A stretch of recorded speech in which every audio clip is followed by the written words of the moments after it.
I'd like to call the Board of Supervisors meeting to order. As always, let's start with the Pledge of Allegiance and a moment of silence. I pledge allegiance to the flag of the United States of America, to the republic for which it stands, one nation, under God, indivisible, with liberty and justice for all.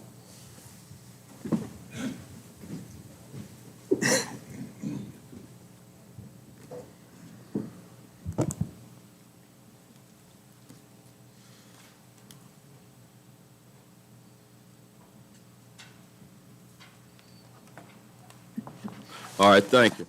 We do have a quorum. We do need to adopt an agenda. The only item I've got to add this evening is 5A, which is to rescind the emergency declaration. Anybody else have anything to add to this? Mr. Weakley, anything else? Mr. Chairman, I just want a point of clarity. We did update the agenda, and we specified those reasons. The couple of things I'm tracking, we received the Firefly presentation, I believe that was yesterday or today, so we noted that in there, as well as there was a slight change of Cricketsville contract. So the original one that was published, plus the latest that our attorney provided, but he can speak to that tonight. But those are the only changes, sir. Yes, sir. Anybody else have anything we need to add this evening? Yes, sir. What would y'all like to do? Mr. Chairman, I move to approve the agenda as amended. Second. Motion's made and seconded. Further discussion? Hearing none. All in favor signify by saying aye. Aye. Opposed, same sign. As always, general public comment. General public comment.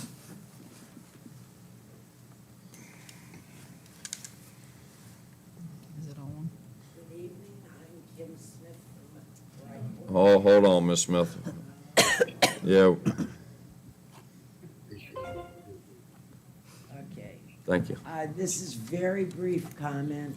I want you all to know, but particularly the Board of Supervisors, that the survey for the comp plan has been completed, is available. It's fascinating, and I encourage everybody to read it from cover to cover. Thank you. Thank you. Public comment. Yes, sir. Yes, was this Hawkins? I guess it's working, isn't it? Yes, sir. I would like to, there's many responsible taxpaying citizens of the county that would like the burning ban lifted. Because they like to go and clean up their property, if you know what I mean. And another thing, on the Ellie Road, we had another fatality last week. You know that, this is a suggestion, but I live just off the Ellie Road.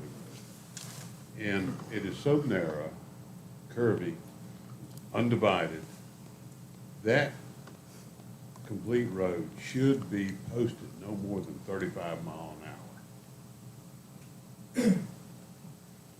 You know, and the way people fly up and down the road anymore, and no one can actually, like we did years ago, walk up and, in the evenings or whatever. And of course, like I said, the fatality last week, something needs to be done. Where is the Ellie Road? The Ellie Road, Mountain View Nursing Home. That's it, all the way to the Oak Park Road. And actually, after you pass the Mountain View Nursing Home, of course, the road narrows really bad when you get to walking. And it's curving. And people fly up and down that thing 55, 60 miles an hour. Like at the food line. There you go. All right. But, and because it's so narrow, so windy, it's unmarked, undivided, it needs to be posted 35 miles an hour. Okay, Thank you. thank you. Just to give you a little context, 5A that we just added, to rescind the emergency declaration will take care of the burn ban potentially. And then on Ellie Road, the last time there was a fatality on a road, VDOT does an internal report on that with a study. We should make sure we get that from her. Yes, sir, Mr. Chairman. All right, other public comment, general public comment. We're gonna do this 2 more times, at least. All right, let's move on. Consent agenda, we don't have any items. We do have special appearances this evening on a Firefly presentation. Mr. Wood, welcome. You presenting, or is?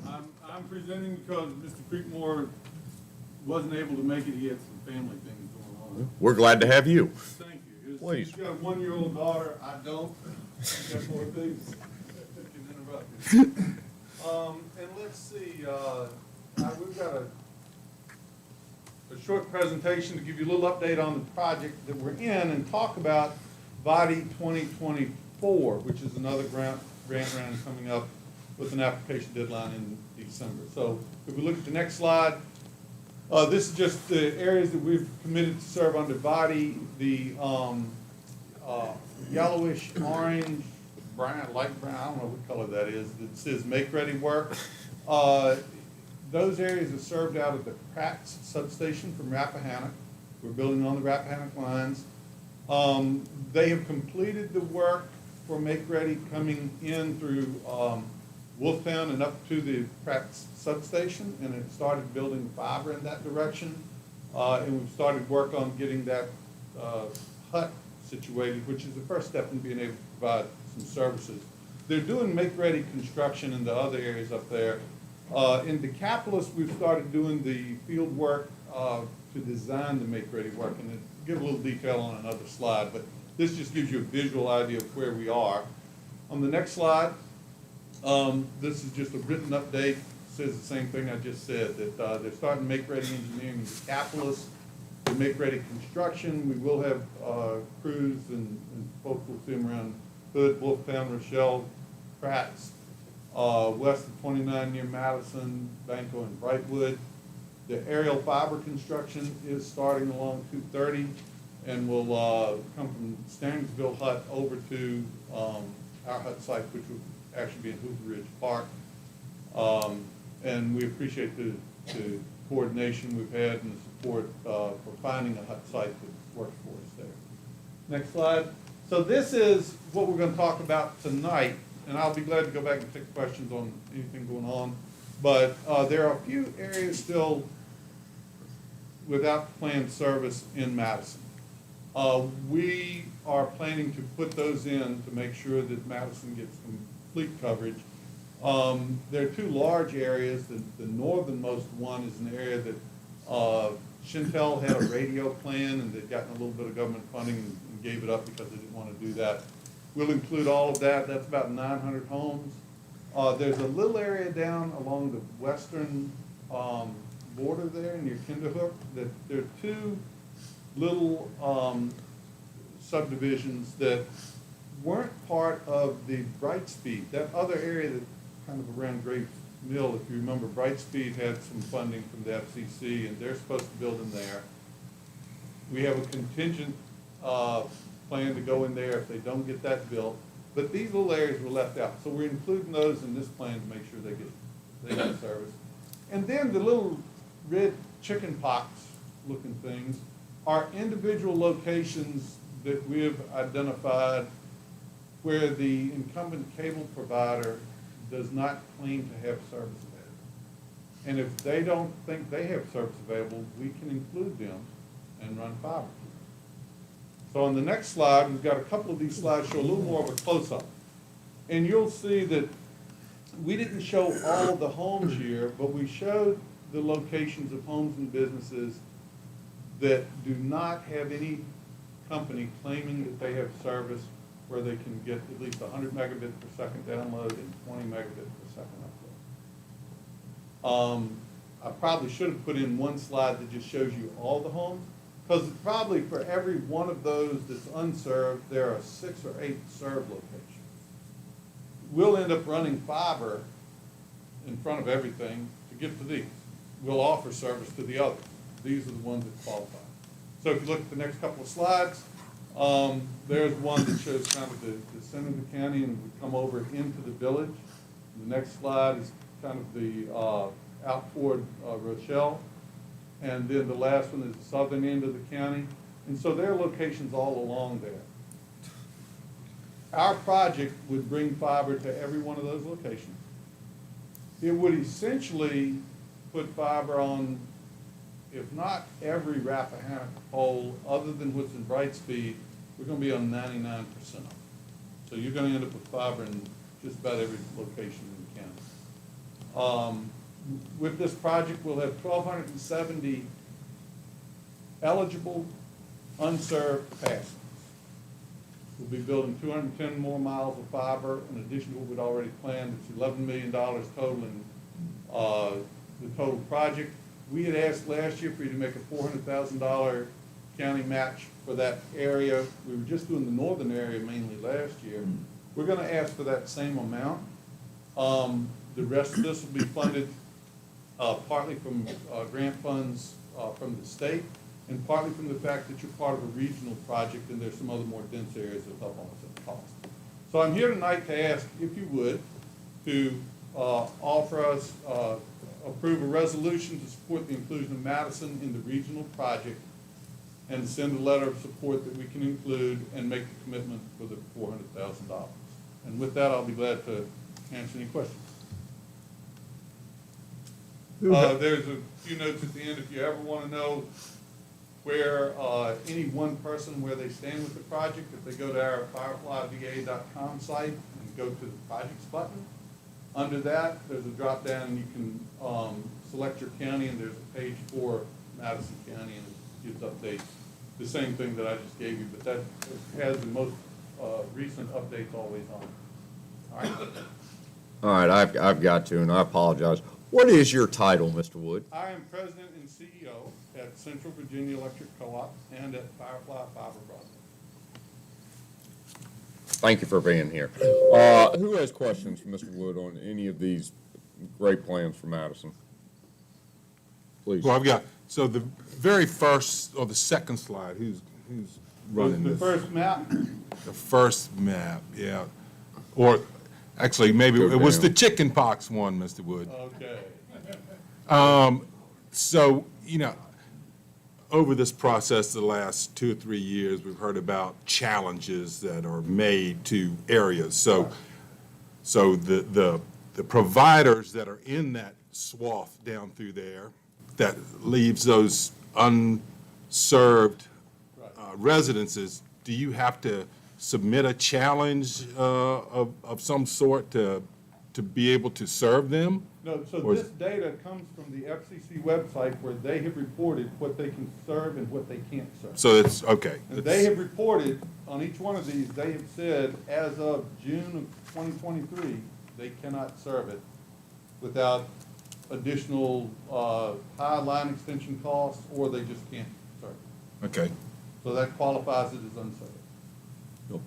Now, they will have the option, when we put this in, they'll have the option of coming back and saying, we made a mistake, we can serve some of these. I don't anticipate them to do that much. There may be a few areas, but they just reported this as accurate, so it would be tough for them to have a lot of. So Carney, since you live near Edmond, what do you think? I'm ready to help provide a letter of support for Mr. Wood and Firefly. No, I think it's amazing. I was looking at this presentation earlier and wondering what the red dots were. That's amazing that we'll be able to get fiber to people that are underserved in clearly kind of outside of your original scope of work. Yeah. And that, heck, Joe May was talking about, he got Starlink just a little bit ago, and it looks like he's about 2 years ahead of schedule. But still, having fiber everywhere, that's the gold star at this point. Mr. Weekly, you have questions or comments? I just have one Please. quick question. I did prepare a draft letter of support. It's similar as far as the process last year, but I want to ask for clarity because there may be additional action that I Hold wasn't on. tracking for tonight. You need to. Hold on. Hold on, Chuck. Chuck, hold on. Go ahead, Mr. Wood, Weekly. I do have the letter of support drafted for the board consider tonight, but did I understand, I think somewhere in your last slide, you also need a resolution? It's actually the letter of support, as long as it states that you'll have the funding, that's fine. If you can bring up that I- draft letter. I'll blame Galen here since he's not with me. He's probably No. watching it. streaming, but, I just want to make sure we have all necessary action. The funding that was provided last year, and it's recognized in that last paragraph, that the county, they're pledging here again tonight if they approve this, but understood for them and the public, that money that was originally approved in FY '23 VATI application, those funds remain earmarked and designated, so those funds have not been undesignated, they're still there. So I try to clarify that if they want, this is a letter of support they can approve tonight, but it does clarify that they are pledging that money of $400,000 and that it's clearly been earmarked, so that money has not moved. So if there's additional action via resolution, let me know. This will do it. The other thing I didn't talk about is timeline. The application is due the 19th of December. It will likely get award announcements next April at the earliest. And then it normally takes them a couple of months to sign a contract after that. I hope that we can sign one quicker because it should be similar to the one we already have. We will attempt to feather this in so that as we have crews in the area, we just continue moving them into these unserved areas and follow on. The big project's supposed to be finished by August of 2025. We'll try to finish this as close to that as possible. It may run over into early 2026 to build everything out because it is another 200 miles, but that's a general idea. I just want to warn you so that you don't say, well, we wrote a check for 400,000. It's June of 2024, where's our internet?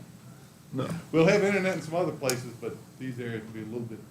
And I think those are, for clarity too, for the board, I believe this would be, if approved, this would be run in line, Thomas Jefferson Planning District with invoices for the work completed, and then your payment would be based on that invoice. So while that money is there, as they complete, if this were to go through and be approved, they invoice for a Yes, sir. portion, and we make payment on that invoice. Absolutely. All right. Other questions for Mr. Wood? What would y'all like to do with the letter of support? Mr. Chairman, I move that we approve the letter of support for the VATI 2024 Internet Initiative with Firefly. I'll second that. Motion's made and seconded. Further discussion? Hearing none. All in favor signify by saying aye. Aye. Opposed, same sign. Mr. Wood, thank you very much. I got Yeah, one more please. question. Since we've got a lot of folks here from the northern part of the county, which is where I live also, would you mind telling everyone about how much per month it would cost them to use Firefly as an internet service provider? Right, so our basic package is 100 megabit per second, upload and download symmetrical, $49.99. That includes no cost for the service drop. If you sign up while we're first in the area, no cost to get a connection, no cost for the router, no caps, no taxes on the internet. If you get phone service, you have normal phone taxes that go on it. We do have a 1 gigabit package, that's $79.99. That's about as fast as anybody needs in the U.S. And then we have telephone that is $34.99 a month, but it's $5 off, so it's $29.99 if you buy it with an internet package. Right. So that'd be, $50, $80, and $30. so the phone is voice over IP. It's voice over yeah. IP, so it'll also use the fiber and won't have static when it rings. Right. That's pretty Thank good. you. That's pretty good. Yeah. That's cheaper than E-Log, but they gotta get there. There you go. Can you give us your timeline, maybe for the rest of the county? So we're, again, on our website, it has the individual areas with our best guesses. We will be building out the patch area as we get into there. From Stamensville, the first circuit we'll build will be that one back to Wolftown. I'm guessing that we'll start connecting people on there within sometime between March and June and July. And then we will continue the rest of Pratt's after that, and then into Decapolis. Again, we'll probably run into 2025 for the Decapolis areas, which are kind of the northern areas. And then this new area that we're adding will probably be late 2025 into early 2026. All right, and if you have any other questions, feel free to call us at Firefly or even text us. And if you ask them for me, Thank you, Mr. And- Wood. And he's very responsive, I might add. Absolutely. and I really appreciate, again, working with the staff. Y'all have a great staff here. We work with 12 different counties, and I always look forward to talking with Thank you, Mr. Wood. All right, well, that's super positive. All right, Kriglersville Elementary School, public hearing. Hannon, why don't you go over where we're at this point? I will start with a little bit of a timeline just for context. Please. On this thing. So back in June of last year, 2022, county entered into a contract to sell the Kriglersville property. That went not great in terms of, it included a September 14th closing date, came and went without it actually all getting finalized and closing happening. That led to litigation filed by Kriglersville Elementary School LLC against the county. There was a hearing on July 12th for the county's demur, which is essentially like a motion to dismiss. The Madison County Circuit Court judge issued a written opinion on October 10th, overruling the county's demur and essentially finding that the contract's September 14th closing date was not a hard deadline. So we are now still in active litigation on this case. Although on November 2nd, both parties agreed and the court entered an order staying the proceedings, essentially putting everything on pause to see if we can come to a resolution on this with the other side. So we began settlement negotiations with Kriglersville LLC to try to find a way forward that both sides can live with and to avoid further litigation. So what we have is a proposed, I'll call it an amended and restated contract for the sale of the school. And that's for the board to decide whether or not to enter into tonight. Essential terms are county sells it for the price of $25,000, due at closing, which would be scheduled for December 15th. Still being sold as is, to include its current zoning, which is A1, and whatever hazards the building may have given the year it was built. The county would agree to remove the old playground equipment that's on the property. County will retain not quite an acre, but 0.819 acre of the property that's currently used to be leased to the Historical Society for the Mountain Museum. And the sale will include certain restrictive covenants, which contain, limitations on what it can be used for and not used for, which is essentially, it can't be used for any kind of a storage or salvage yard. The buyer needs to begin rehabilitating the main building within 13 months. And, let's see, county's got an option to buy the property back in 4 years if there's no certificate of occupancy issued for it, and that would be back at the $25,000 price, in addition to whatever the costs were, reasonable costs of improvement were. This would be an option for the contract as opposed to mandatory. So, what's different, or why is this better for the county than what we're currently facing in terms of a contract? It secures a longer-term protection for the Mountain Museum. It doesn't obligate the county for the potentially high cost of a buyback, but gives it an option. And then it removes some of the contingencies in the 90-day study period.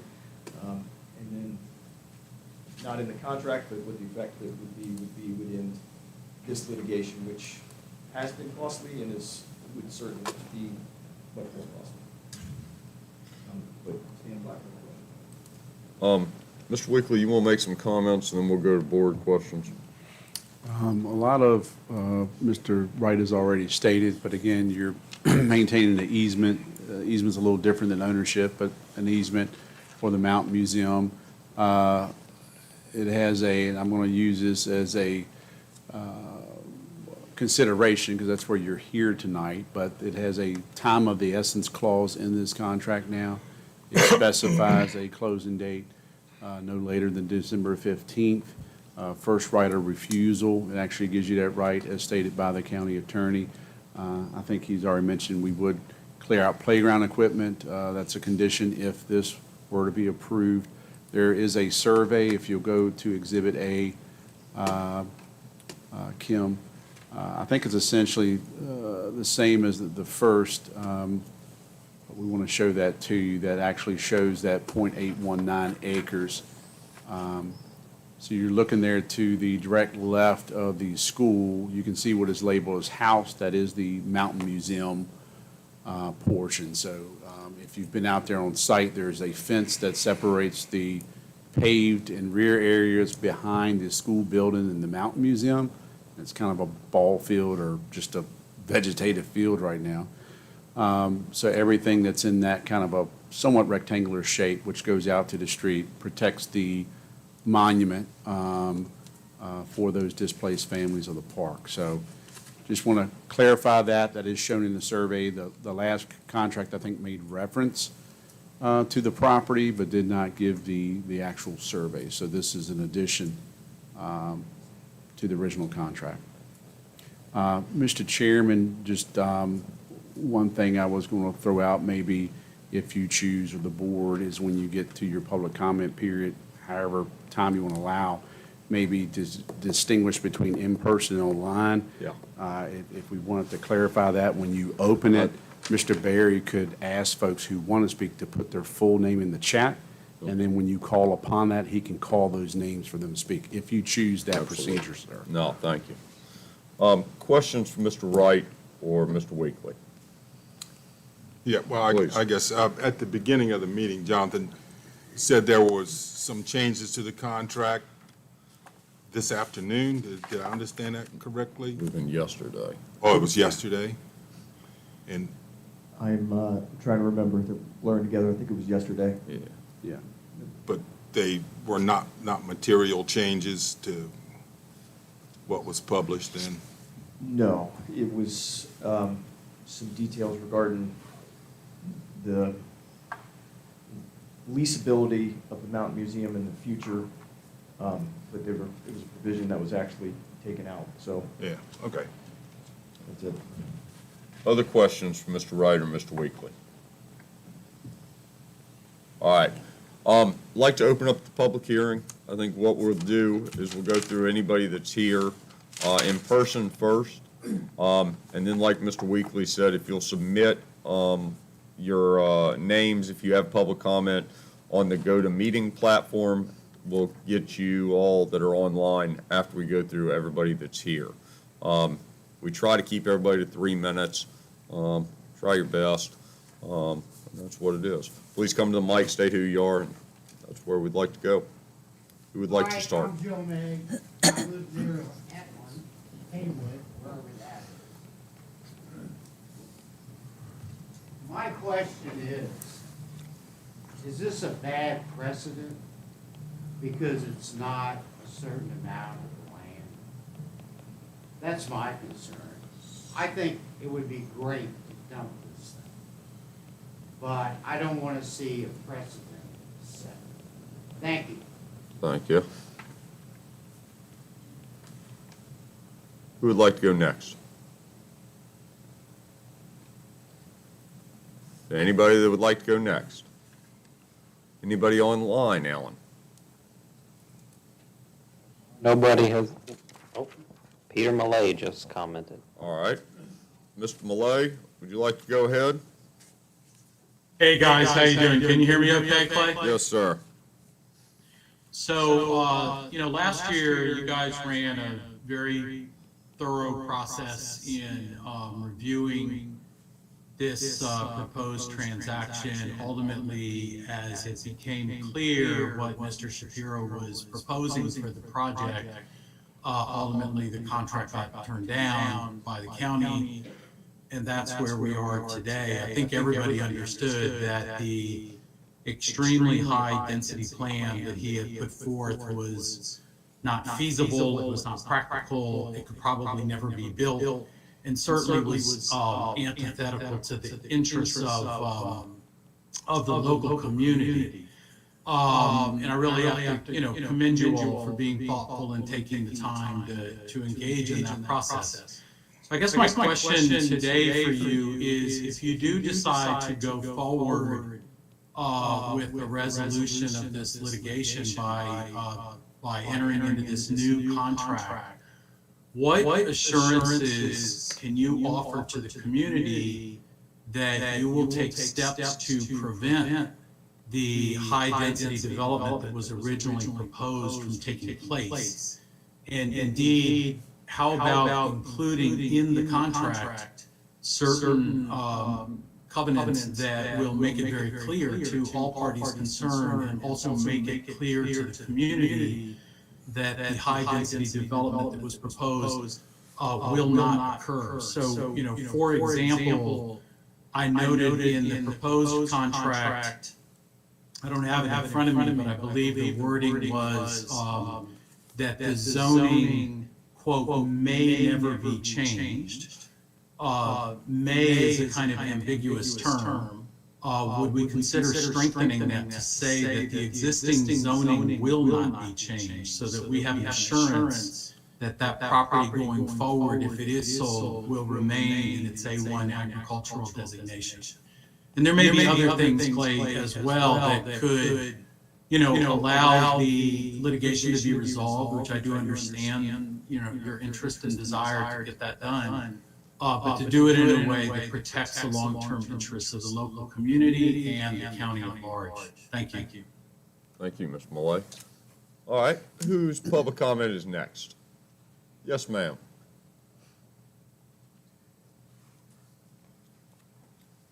My name is Susanna Spencer. I live in Duet, and I just want to concur with the Robinson Rose Community Foundation's letter that they submitted, dated today, to the Board of Supervisors. I think it is, I agree with Joe May, it's a bad precedent in terms of how things can be handled. And I think that there was not a lot of sustainable planning in terms on the part of the prospective buyer, in terms of having a sustainable business plan that could actually bring something to the community. I was worried that it was not well developed and not well funded. And I have no reason to believe that he has changed his practices since then. And I know it's an expense for the county, which I think is extremely unfortunate.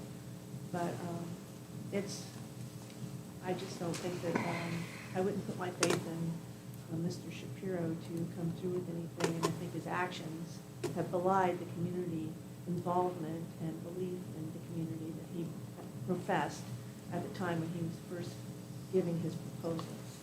Thank you. Thank you.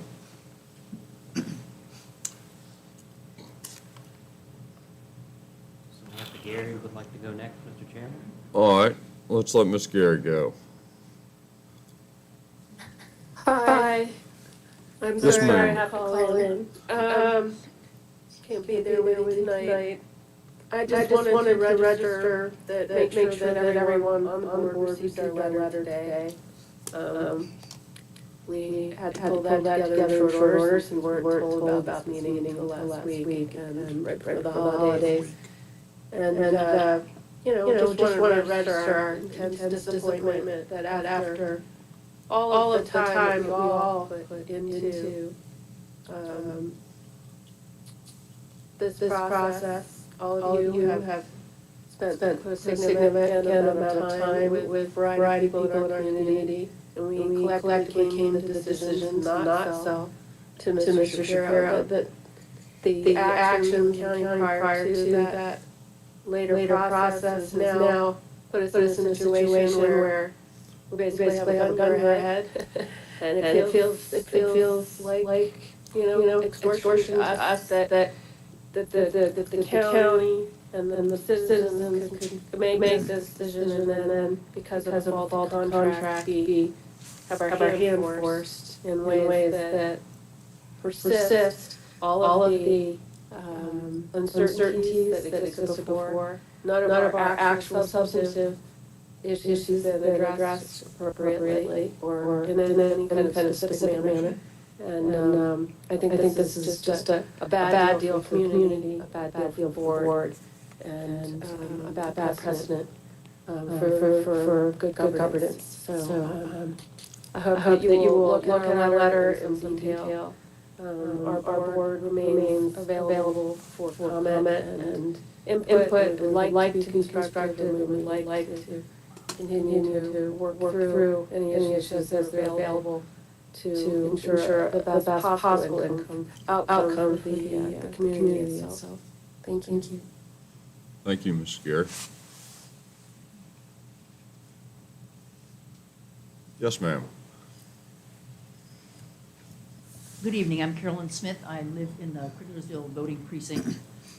I also would like to voice my opposition to this new contract that is being considered by the board. I think when the project was first proposed by Mr. Shapiro, as my understanding goes, it was for a boutique hotel and fancy restaurant to be built at the site of the old Crittlersville School. And I and a lot of people I knew thought, well, this is great. We need, God knows Madison needs a nice restaurant, and having a boutique hotel would be a great thing and get some use out of the old Crittlersville School. And then once that idea was accepted, it seemed to me that the developer kind of switched gears and said, oh, by the way, I can't really make a go out of this. And so what I need to do is turn it into an event venue with all the noise ramifications that entails, traffic ramifications, and bothersome intrusions to the neighbors who live there. And their property is very, very close by, that if I were that close by and I had some wedding venue blaring out music, especially in the spring and summer when weddings are probably going to take place outside, I'd be quite upset. So I don't see that any of the reasons that caused the board to deny this contract and say, no, we're not going to go ahead with this project, I don't see that any of those reasons have changed, anything has been resolved. It's, to my mind, it's just the lawsuit that's been brought. Understandably, the county doesn't want to pay the $40,000 and associated legal fees that would go along with that. But it seems to me your original decision not to go ahead with approving this project was the correct one, and nothing that I can see has changed to resolve that issue or make it be any different. So I would like to register my opposition. Thank you. Other public comment?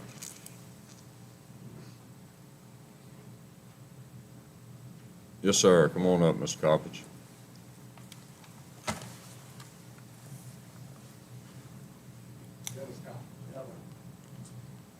I certainly hope you all stop beating this dead horse tonight and go ahead and sell it. You remember the email that I sent you? So I don't need to reread that. Last year.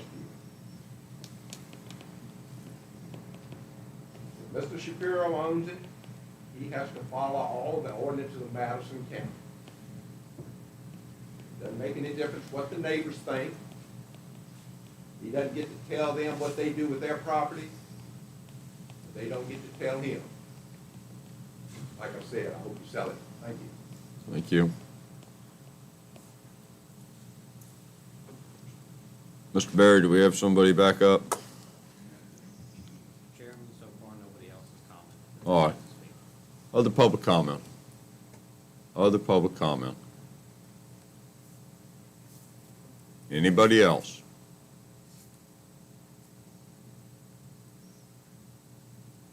All right. Public comment's closed. What would y'all like to do? Do y'all want to make a couple comments? Do you want to make a motion? Where are we going here? Yeah, go ahead, Jim. And Yeah. basically, I just have a few clarification questions for Mr. Wright. And I think he's answered this already, but I think it might be good just to clarify Please. where we are with this. Sure. The contract in question is an amended contract from the original, which my understanding is everybody supported. There wasn't any opposition to the original contract. Now, this updated contract actually gives the county better terms because we are now not obligated to buy the property back with improvement costs if the conditions are not met. Is that correct? That's correct. Okay, well, that's, to me, a major improvement. And also, just to clarify, this updated contract makes absolutely no promises to the new owner that we would rezone the property or make any special use permit provisions. Is that correct? That's correct. He would be a new property owner in the county, and he would be given the same shake everybody else would in terms of what he wants to do with his land. Okay. Then I'm going to have one last devil advocate's question. Let's assume that we want to continue the litigation, which, from what we've read from the judge's demure opinion, I would just anticipate that it would not be in our favor, and that's just my speculation. But what could we look at as far as legal fees? Because legal fees grow very quickly. But let's assume this drug on for a long time. I mean, what could the county really be looking at in cost terms of legal fees? So I will start by saying, we have hired the outside firm of Pandeck and Taves, and I think they've done a very good job on this case. I'm trying to remember exactly what their hourly rate is. I want to say $350 or $300. They're in the neighborhood of 300. I believe we are currently at a total of about 16,000 in so far. And so we've not really began discovery, which is expensive, will be for both sides. And, you know, next step would be we'd file our answer, and then we'd set a trial date, and so it would be a long process that would be very expensive. I think you could easily double that, if not tenfold it, but it's a little bit of a who knows when you're talking about how far along it goes, but it would be a substantial continued expense for both sides. All right, thank you, Mr. Wright. Thank you, Mr. Chairman. Yeah. Okay, I got a couple things here. Let's see what order I want to put them in. The January 17th letter from the Robinson Rose Community Alliance on page 2, number 1, says that our legal counsel has submitted a well-supported case for the county's ability to prevail in the instance that a legal suit is brought. Next sentence. Furthermore, in the unlikely event it did not prevail in such a suit, the county would then be ordered to sell the property. That's what's in that letter. Now, I want to address the faulty contract just for a minute.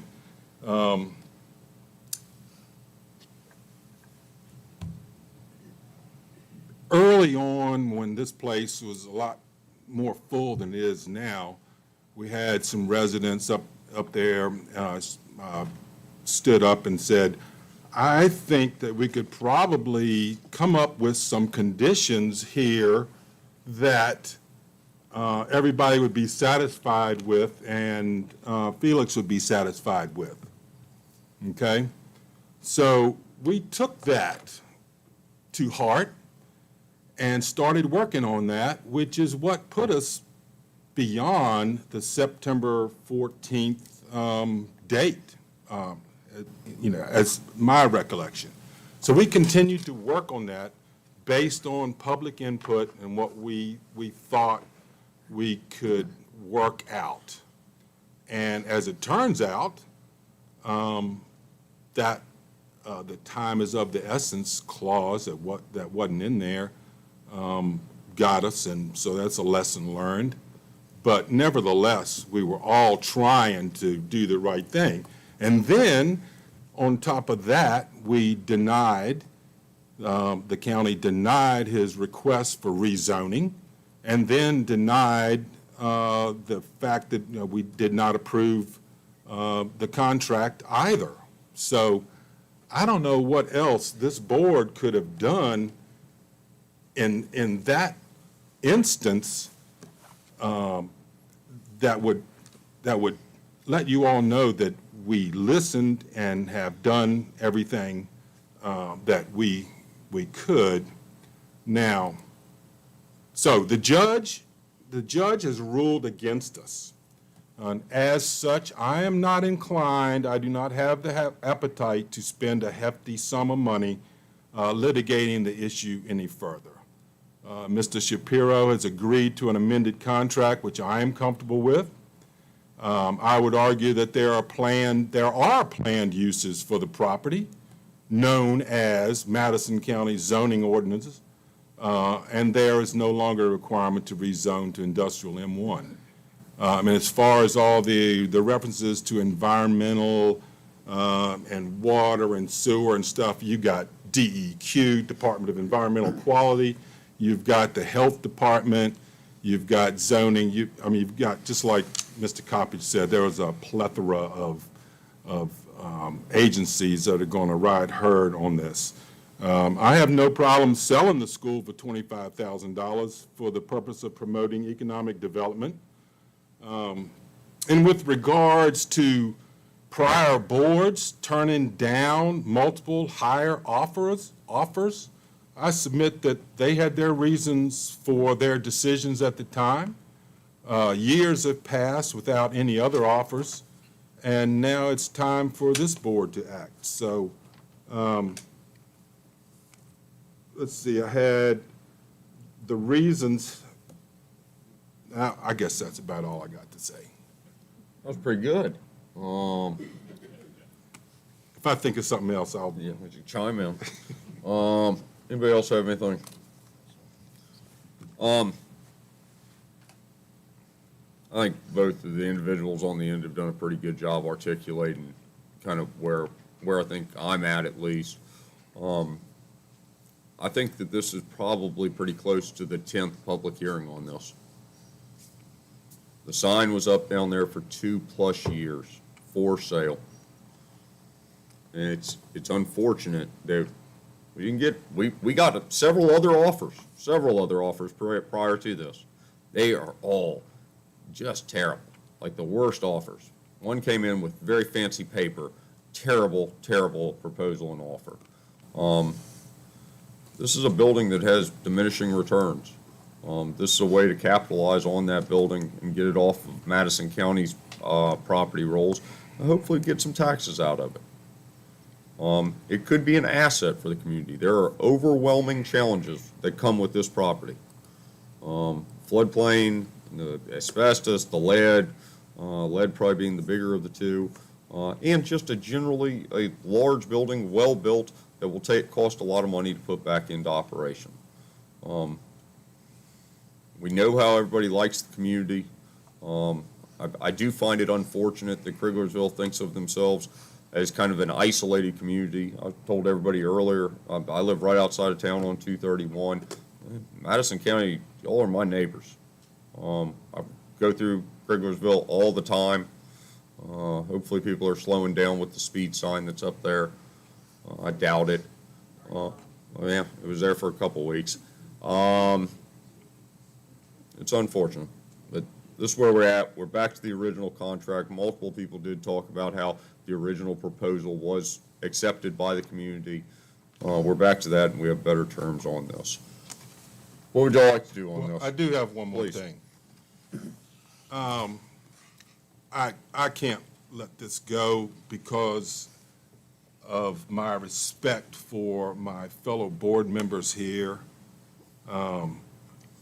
The letter that we received yesterday, I'm looking at one of the paragraphs that talks about side deals, circumvent county zoning, bending the rules, preferential treatment. My goodness, they are accusations that I am not willing to sit here and accept because I have worked with these folks for a number of years, and none of those are true. None of those are true. That's all I got to say. Thank you. What would y'all like to do? Mr. Chairman, I move for the board to approve the sale of the Criglersville School to Criglersville Elementary School LLC. Second. Motion's made and seconded. Further discussion? Hearing none. All in favor signify by saying aye. Aye. And just to clarify, that motion is for what we've got as the amended and restated contract that's in the package? Yes, sir. Okay, thanks. Opposed? All right, very good. Thank you all. All right, old business, conduit license agreement. Mr. Wright? You want me to, I think I put your name there, but you did a lot of lifting there, sir. So, Mr. Chairman, members of the board, Please. this is just an update of where we're at. This is an old business item. We've had discussions with Firefly. We've had some similar discussions with REC. What you have before you and what we've kind of talked about in the past is a conduit license agreement. The conduit that I'm referring to is about a 3,500 linear feet conduit that's on the Hoover Ridge Park property. The county paid for as part of some of their initial fiber projects to enhance our radio emergency communication system. One of those runs was fiber from the 911 center to Hoover Ridge, the new emergency tower that's on the site. So that attaches through poles, bores on the 29, goes back to poles, and eventually goes on the Hoover Ridge property. As it was stated here earlier, the county has worked with Firefly. There was a designated location near that access road for the tower for fiber hut. However, there was another request made to allow use of a conduit that was put in place that fiber would deploy from that fiber hut back to Fairground Road. So they're asking for use of that. We have learned that REC is the owner of the fiber, that Firefly will lease the fiber from them. Therefore, we feel it's appropriate, and I've spoke with council about this, that any agreement that Madison County would consider needs to be between Madison County Board of Supervisors, the name that's on the deed of Hoover Ridge, and the owner of the fiber, which in this case would be Rappahannock Electric Cooperative. What you have stated and is made publicly in this conduit license agreement, we talked about initially in closed session. We have put in here, I think we needed to make one minor edit. It should be a rate of $1,000 per year, not $1,000 per month. And the spirit of that was utility companies, Verizon, REC, et cetera, they normally have a rate that they charge someone to attach or use their infrastructure. For example, the run of fiber from 911 to that, as I just described, we pay an annual fee to REC to attach to those 41 poles. So we kind of use the same spirit or the language, if you will, to say, hey, this is our infrastructure. We'd like to assess a fee. The board recommended of $1,000 per year. So we have submitted this to REC, and we are waiting on their comment. So that is where we're currently at. Again, we need to make one minor edit to the rates, but the rest of the conditions outlined. So if you have questions or recommendations to Hannon or myself, edits to that conduit license agreements, we're happy to consider those. But what you have before you is what has been sent over to the Director of Broadband Office for REC. Anybody have questions, comments on this? Good to get it clarified. All right, let's go to the Encompass Community Support Board. Ms. Turner.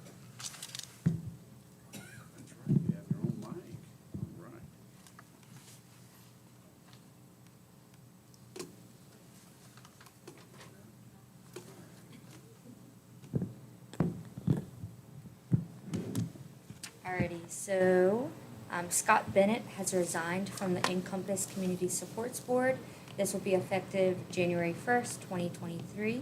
Mr. Bennett's term expires December 31st, 2024.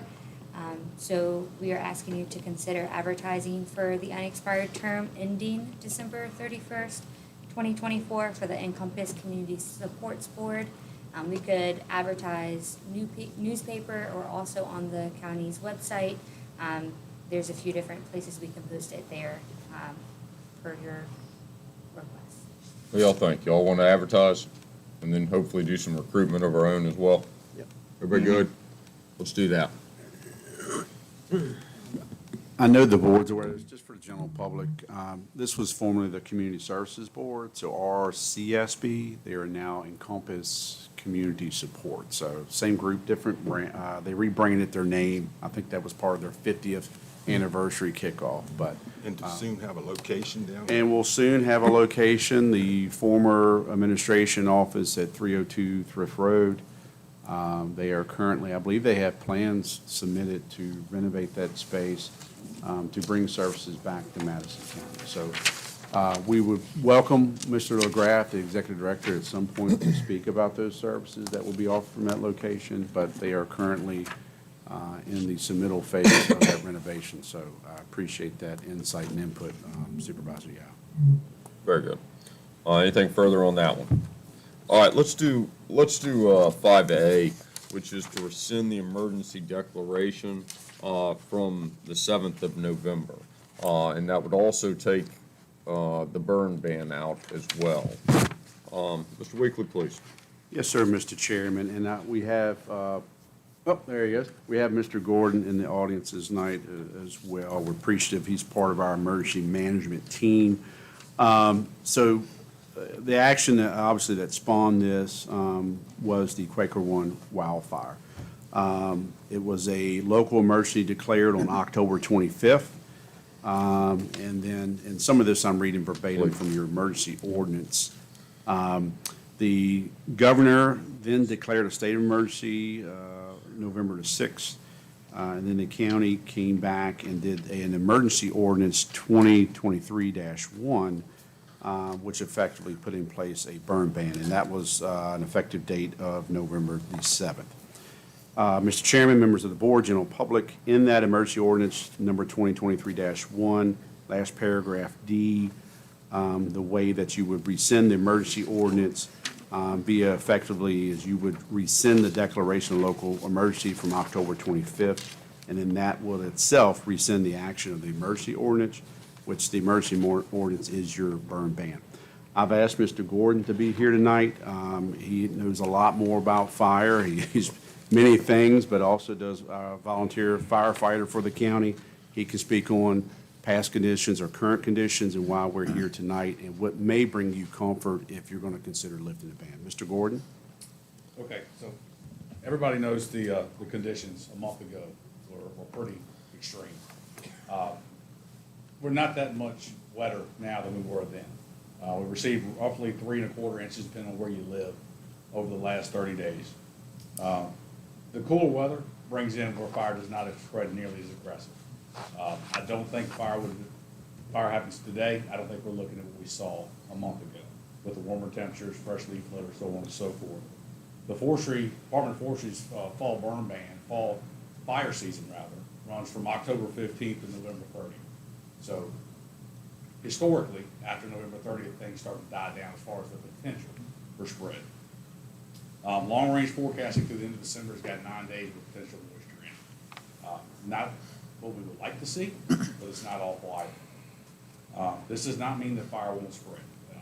Fire can spread at any time. It doesn't matter unless it's snow on the ground or it's been raining for 5 days, fire can spread. I don't think it's going to spread as aggressively. I've spoken with Chief Coppage on this. He's agreed with me. So that's kind of where we are there right now. The Quake Run fire is 100% contained, and since the rain event last week, we've had no flare-ups from that. I've looked at it twice. I can't even see smoke from there. Several areas back towards the park were smoking the days after they deemed it 100% complete.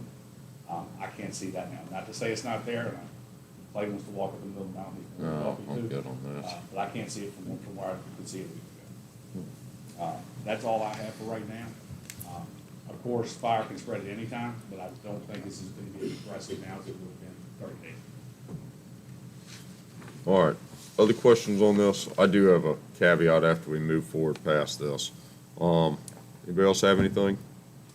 What would y'all like to do about rescinding the emergency declaration and burn ban?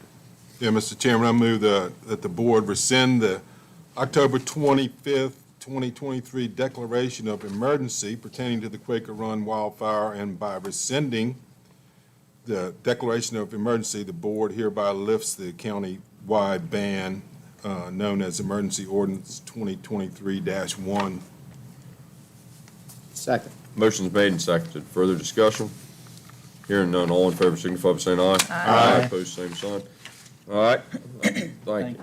Please. One more thing, with that in mind, I'm gonna launch a hyperreach tomorrow, rescinding the burn ban. I will still tell folks to use caution when they do burn, to eliminate any hazards as far as that goes.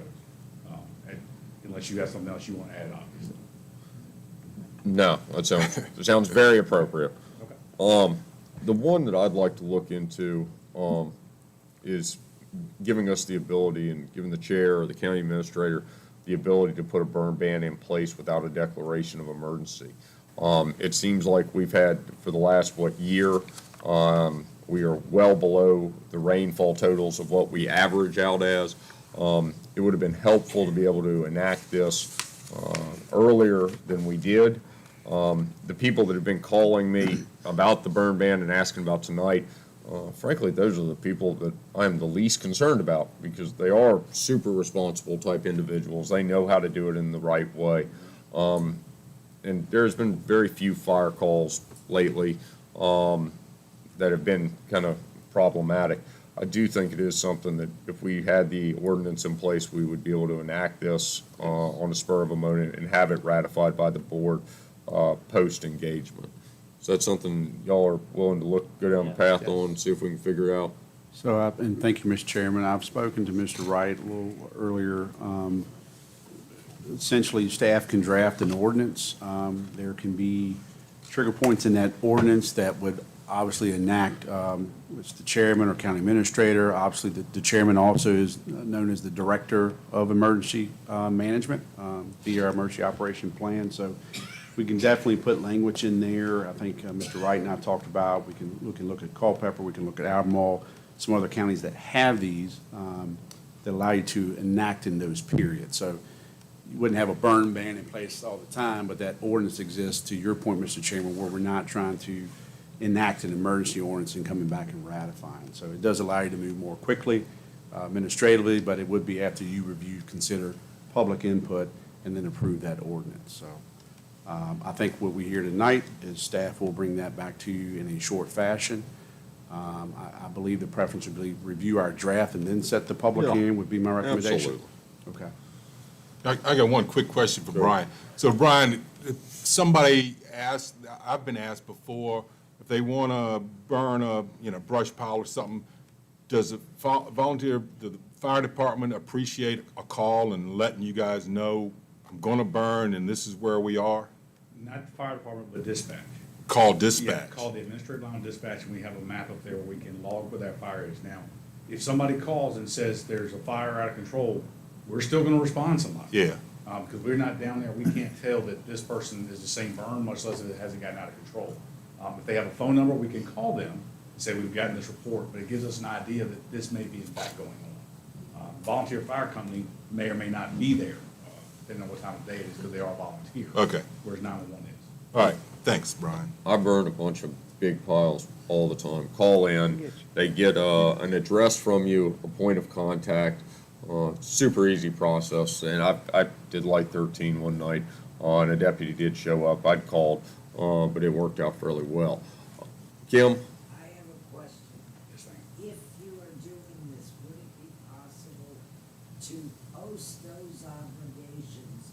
I read the fire code for Virginia, and what is required for the perimeter around the burn area, what is responsibility for payment if you allow something to get out of control, and even the conditions of an actual burn barrel, and the requirements of monitoring. If the people in Madison could be informed of their responsibility and consequences very briefly, because those fire laws are lengthy, it would be helpful. Thank you, Mayor. Seems like a reasonable suggestion. I can work with Hannah and Jonathan, we'll get something figured out. Perfect. Anybody else got anything on this? Very good, thanks, bro. All right, IT personnel policy update. I assume you're system administrator 1, is that correct? We're gonna call you clerk of IT. What are we doing, Alan? All right, so general bird's eye view. This is an update to section 15 of the county's personnel policy, which is the information systems portion. The big picture here is the IT department with our expanding retinue, I guess you would call it, of services that we provide and all of those features that we now have access to. We're looking to button down our security a lot more than what we currently have. This IT policy is geared towards that. It sets directives for the IT department of what we want to do at your directive to provide better and enhanced security for the county and its employees and personnel. So if there's anything in particular y'all would want me to cover on it, the only other thing I would say before that is there are two addendums included with this. They are essentially two parts that I took out of the original policy. One of them was incomplete. It had however, comma, but it never went on from that. And then the second one, I'm not sure if it is totally prudent to the IT department. It seems more like an HR finance issue, but if you would like to include it in the IT portion, we can certainly do that. And I placed a recommended area we could insert it. Would you prefer to do so? The other thing, upon comment from Mr. Supervisor Jewett, we do agree with the comments that you made. That would be adding in specifically here, a section that basically states users are prohibited from the unauthorized use and transmission of protected intellectual property, as well as including under section C, a label for sexual orientation under the things that we do not discriminate. We don't want people to use our systems to discriminate against others with. There's a lot of words in. All right. Questions? Jonathan, you have comments as well? I do, because I want to be mindful. Certainly, the board can act on any front and at any time. Initially, and I thank Mr. Berry for putting this together. I think I asked him, when do you sleep? He works on these things at different hours. We appreciate. But is to bring it before you. So one, we really want to highlight the cybersecurity is real. I mean, I know you all get it. I just need to say it sometime. It is real. We've had 2 department heads have their accounts hacked. I think that's 2 for 2 months, right? So we're kind of consistent there. Fortunately, there has not been a data breach to the extent where bank records or personal information, but counties can embarrassingly and legally find themselves there at times with ransoms or very secure information. We don't want to be in that position. So this originally kind of born out of multi-factor authentication, which we talked about. I think Alan or Bruce, or maybe both of you, gave a presentation a meeting or 2 ago. And there's options. I think it was in, what paragraph there? I think it was Section B. B3. Particularly, we understand staff's level of comfort or how they may want to authenticate when they log in. And this is primarily your Microsoft 365 Outlook accounts. That's how they get into the domain. Is you have 3 options there to do that. And Alan, you may want to kind of briefly explain that. There you go. 3, I guess it's I or 1, depending on how you look at it. You can do it through a text message. There's a hardware token, and I think there's also a mobile application. I was joking with the chairman earlier. Sometimes I get campaign or other text I didn't solicit, but I have an unlimited data plan. I signed up for the text the other day, and I've only had to authenticate 1 time in I think the last week and a half. So I don't view this as intrusive, but I do view this important. My job is to administer policy. We feel it's necessary while insurance hasn't pushed us there yet. We do believe that policies will require a certain level of cybersecurity in the future, so we'd rather be ahead of the game, not only for insurance, but to avoid any data breaches or definitely any severe data breaches. So this policy update, if I can hone in on any specific part you have before you today, 3.1 and everything dealing with 3 and below is, I have high concerns over. We can go back through some of the questions, whether what's appropriate or not to be on a county device. I think those are pretty standard. If it's not county business, it shouldn't be on the device.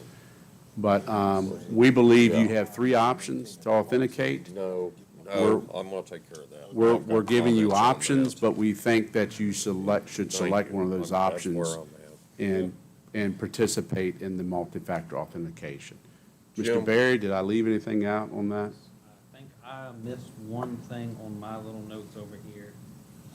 I think I might have said it, but I'm just gonna say it again, just to be careful.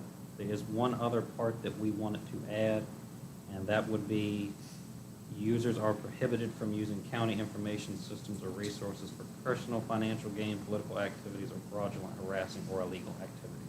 Just to be extra safe on all of our thou shalt not. Seems like a good rule. Jim, you have comments on this? You seem to know about this stuff. No, I looked at the draft, and it's actually very good. I want to commend Alan and Bruce for putting this together, and they did a great job. It's just in the final stages of some finer tuning, I think. Yep. But my concern about, explicitly prohibiting personal usage of county IT resources, I think is the judicious way to go, and also the prohibition on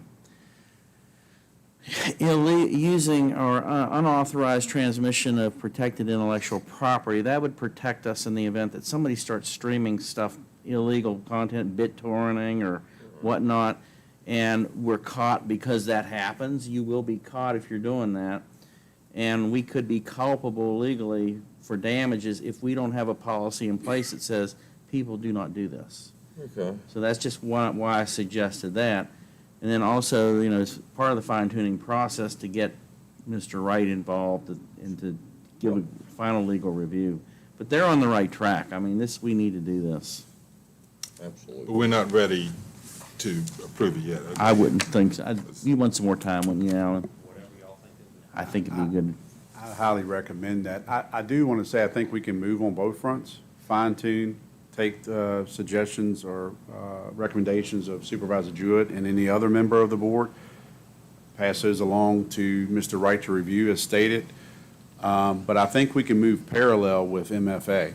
If you are fine, then my approach to IT is give three options, but let's get this rolled out.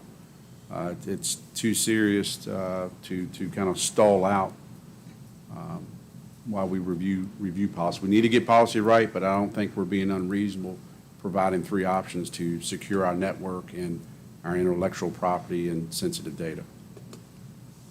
The one, Cardi caught it, and it's one that I can't believe that we're going to talk about, but I've had multiple conversations about it already, it was B21, and there it is, right on the screen. Go back. Yeah. It's B31, excuse me. I don't think that. 3-1, yeah. Yeah, I don't think that the county should have to pay employees' cell phone bills for downloading an app for this code is appropriate in any way. It's not mining data. Madison County government, I am sure we are not mining data in nefarious ways. If they want the dongle thing that goes on your keychain, which I don't carry keys, so I definitely don't want that, or a text message. I think these are real simple deals. We're not buying cell phones for people for this specific purpose. We're not paying personal cell phone bills for this. I think those requests are inappropriate. If you want the dongle thing, I think it's one of the items that we can go down the path, but the other items I think that's reaching out way too far. Hannon, you look like you got legal concerns based on my comments. Where am I at? I think you're fine. I think it's probably just a good idea for people being hired going forward, just to let them know that this is going to be an expectation. Yeah. Alan showed me the app earlier. It looks as simplistic as it can be. I mean, this is unfortunate that we've got to go through this additional step, but cybersecurity is a real problem, and we've got to go down and do these things. Hannah, Please. don't you think we need to reword 3-1 there? All county users will be required to maintain a device. Must be better words to that. I think, and I'll probably should talk I to agree with Alan that. too about what the dongle option is. Yeah, okay. And maybe that gets factored into or incorporated into the wording of that one. Talking to Alan earlier, my sister's a Fed. She used to carry one, little thing on her keychain that gives a number that changes periodically through the day. I understand that's gonna cost $12. I'm okay with that side of the world, but I tend to agree, is do some wordsmithing, clean it up a little bit and go Happy from to, and there. I think it was a couple of weeks ago, Alan brought some of this to my attention, so we've been working on this a little bit. Yeah. So I appreciate being brought in early, always helps shape it better. Don't get used to it. All right, anybody else got anything? Good, thank you very much, Ms. Barry. Information and correspondence, anybody? I think just to mention, Kim, I believe we got finally a firm date for Brightspeed. They will be here to present to the board at their December 12th meeting, at your December 12th meeting. So similar how you just heard Mr. Wood tonight in their prior application, they explain or show to you their coverage, where they're at in the project, where the deliverables, probably some of the questions Supervisor Yao asked her tonight, what's your fee, what's your speed?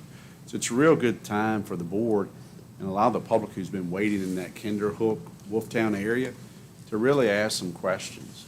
We know there was letters that went out, I think by REC, that kind of talked about you were originally part of Firefly, but not now, and it kind of gave some confusion. So we look forward to finally having them here to kind of clear the air, because that is a challenged area that they're tasked with by the state right now to do.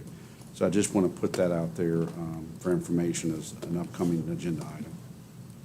Do we have anything else on that? I hope you mentioned that Mr. Wood was here this evening to present to us for the several times now. And then, Kim, did you want to give a plug to the Christmas luncheon, just one more time? Sure. The staff have a Christmas luncheon, which Ms. Hoffman has done in years past as well, the catering and getting that all organized. So that'll happen at the firehouse. Staff are encouraged to bring a canned food or boxed food to be donated to Mesa. Staff are encouraged to wear festive headwear, and that can be many things that you wear on your head, or a Christmas hat if you want to keep it simple. There will be a prize for the most creative.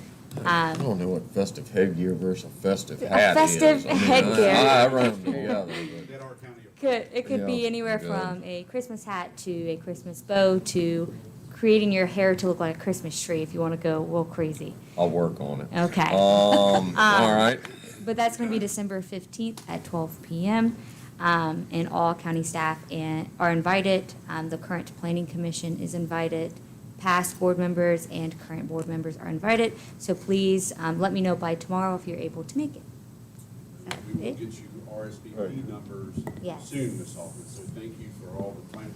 Hannon, you already assumed you're invited, so you've gotten your invitation. So legal's invited too. Oh, yeah, legal too. So,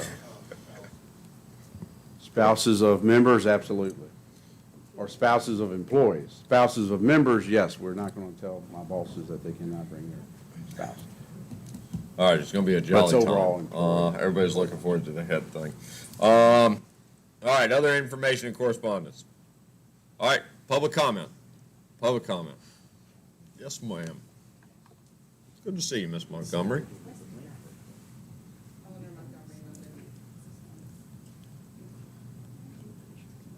Eleanor Montgomery, and I live in Madison.